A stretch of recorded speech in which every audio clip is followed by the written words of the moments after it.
Do you know what Martin Milner in Route 66 had in common with Sidney Poitier in Lilies of the Field?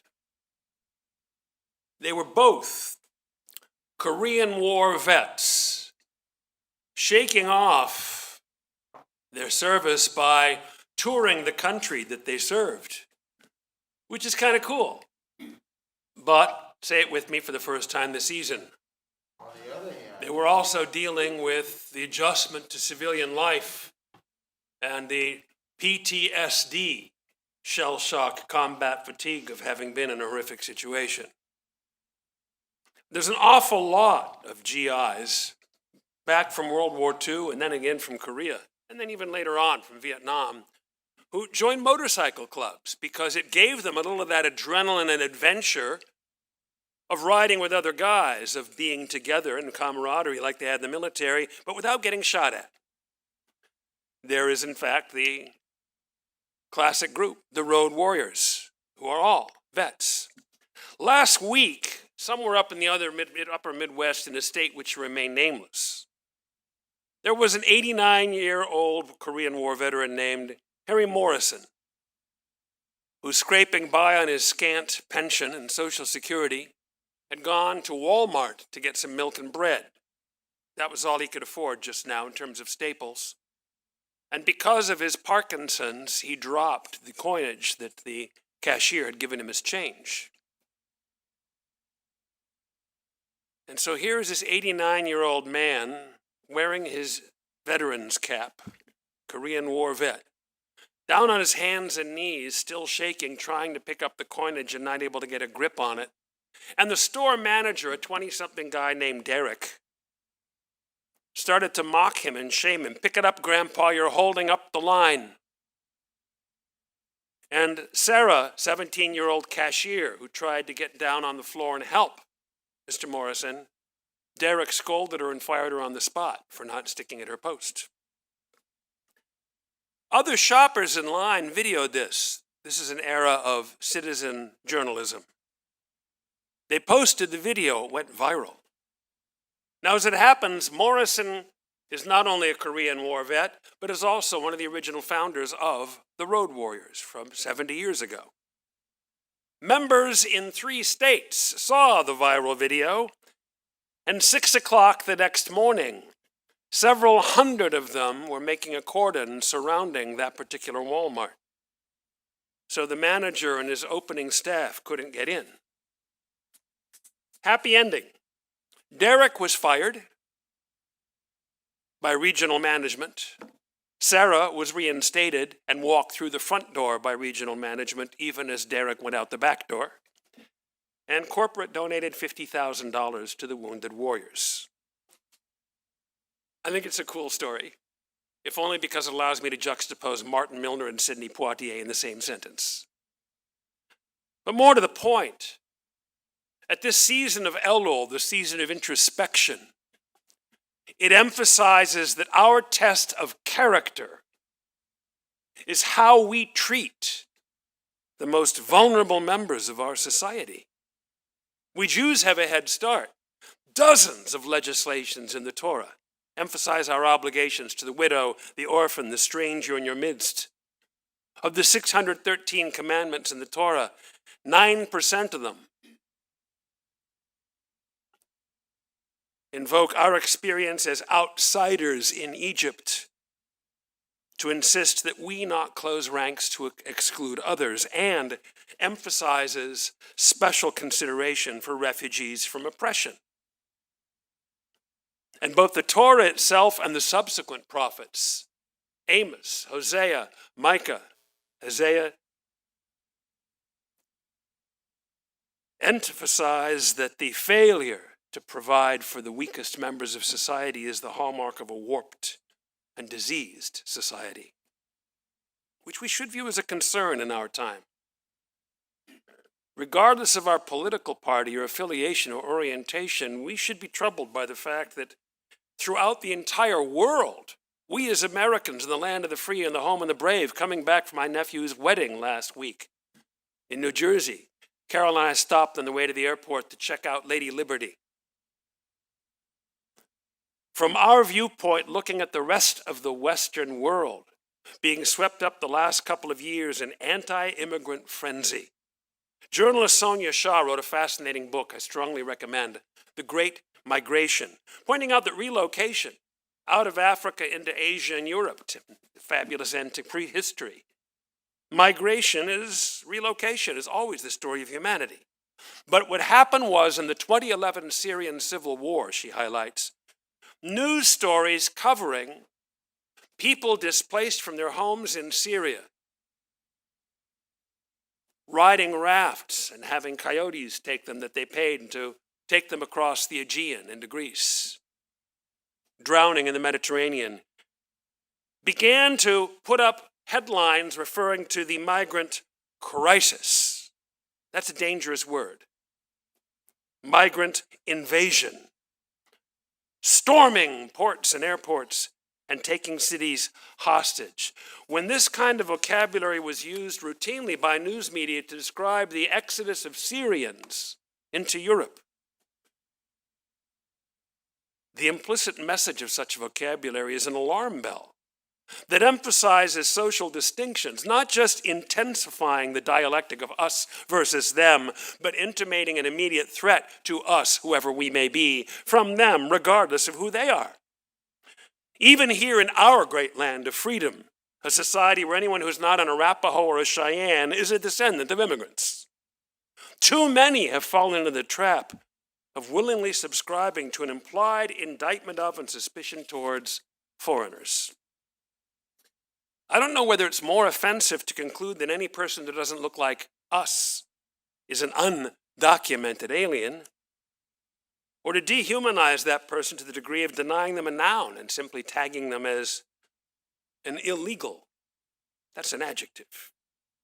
Last week, one of our congressional representatives tried to oust his House colleague from Arizona with the reasoning that he's an Apache, so he's not an American.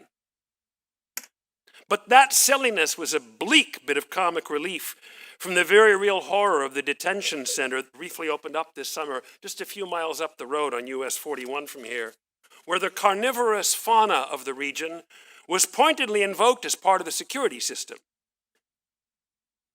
Can it be honest enough for us to recognize the troubling reality that it took us less than 5 years to go from all lives matter to let the alligators eat them? This is not our conviction in the land of the free and the home of the brave. And it is the kind of gratuitous enmity that nullifies all of our traditional values of neighborliness and justice as Americans and as Jews. One could argue that in time of war it's necessary, not just for the troops at the front, for the folks back home, to objectify and dehumanize. World War II, we were out to get the Japs and the Krauts. Korea, forgive me, not my vocabulary, someone else's, the Gooks. And Vietnam, the motto of the Green Berets was kill them all, let God sort them out. Objectifying the bad guys serves the purpose. It unifies us to recognize there's an enemy to oppose. It makes them easier to hate. And it makes the troops who are shooting at them easier to kill. But does it make them any less human than us? This is the genius of the Torah study that we have this week, the Torah portion. The Parashah Ki Teitzei opens up with Moses in his farewell address to the Israelites, giving a code of warfare that says, if amongst the captives, when you're triumphant in battle, you find a beautiful woman that you find attractive, you must allow her to arrange her hair and trim her nails, get out of the dirty clothes she was captured in, to cleanse herself, incorporate her peacefully into your household so that she feels accepted and that she belongs. Give her a month to mourn her family and friends. Having incorporated into your household and earning her trust, marry her, then you can be sexually intimate. Ponder the implication of this rule from 3,500 years ago. It legislates away the concept of women as spoils of war. It obviates battlefield rape, about which there was nothing in any military code on earth till the 1920s. It allows for the recognition of the other person's humanity by allowing them to adjust to their condition. And it calls for the warrior to have the discipline of marriage before intimacy. It establishes, by parallel in the much broader sense, the principle of inviolate fundamental human dignity, even for a defeated enemy. And in the process, it reinforces the obligation of our respect for everyone else. Let's not reduce any of our fellow humans to labels which allows us to write them off. To talk about detainees as illegals when in fact U.S. citizens are being swept up because they're the wrong color. That insulates us against caring. And to encapsulate someone else, well, he's liberal, she's conservative, insults them by the simplicity of the vocabulary. It diminishes us, and it precludes the prospect of critical thought and mutual respect. We have always had, and always will, a variety of opinions. We make jokes about two Jews in a room with three opinions between them. It is the hallmark of human, and especially Jewish society. The great biblical historian Yechezkel Kaufman says, a complete absence of tensions and differences of opinion would be an unusual state of affairs for any free people. But he makes that observation as background for the transcendent unity across Jewish history, on acting on Jewish principles that have always united us with each other, while honoring the dignity and integrity of everyone else. That's why Jewish tradition has always summoned us to intellectual honesty, to explore an array of facts before drawing conclusions, to be open to new ideas, and to walk with the blessing of our forebear Jacob, who merited it by his earnest endeavor of wrestling with God. It is why Harold Kushner, the great Reconstructionist rabbi, summons us when facing a dilemma to choose the more morally demanding alternative. It is why when our sages of antiquity debated a point of Jewish law in search of a consensus, their dignified and mutual respectful disputation was characterized as L'Shem Shamayim, for the sake of heaven. Buses running around Jerusalem have a big poster on the back right now that quotes Leviticus 19, V'ahavta l'reacha kamocha. Love your neighbor like yourself. But then it adds, Gam imhu lo kamocha.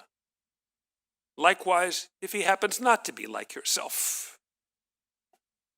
And you got to be Jewish to be able to pull off that pun and make it work.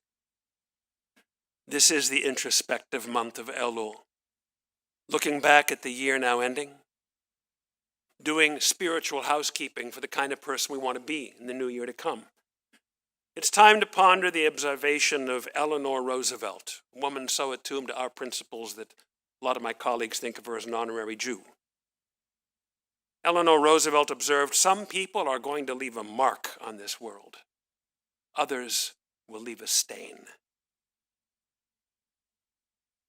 Given those two alternatives, let each of us resolve to make a worthy choice. And let us take to heart the words of Holocaust survivor Viktor Frankl. He says, there are things in life you can't control, but you can always control how you respond. And sometimes that response is what saves you, because even in a Nazi hell, the one who has a purpose still has hope. In Route 66, Martin Milner took new jobs and touched more new lives in every week's episode, wherever his wanderings took him. And Sidney Poitier's Homer Smith in Lilies of the Field, before he drove off into the sunset, built a chapel to an eternal amen. Shabbat Shalom.